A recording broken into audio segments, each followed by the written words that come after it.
asal Dewan Perwakilan Rakyat Daerah Ogan Ilir menganggarkan dana dari bagi hasil sebesar 2% untuk menanggulangi kenaikan BBM.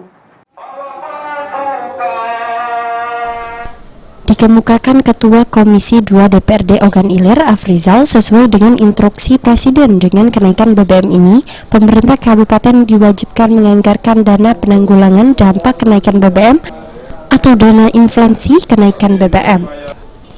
Dana tersebut akan diambil dari dana transfer pusat, ini dana bagi hasil dan dana alokasi umum atau DAU dengan besaran 2% yang berkisaran sebesar 5 miliar rupiah.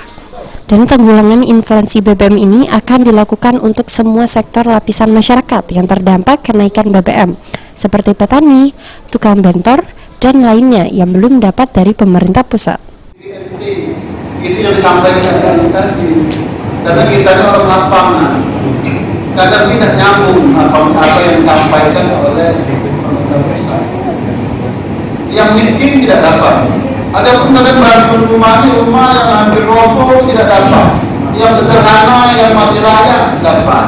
Karena kan pemerintah mengikuti data-data yang lama. Nantinya untuk teknis pembagian dana penanggulangan akan diatur melalui pemerintah Kabupaten Ogan Ilir. Ahmad Romawi, PAL TV.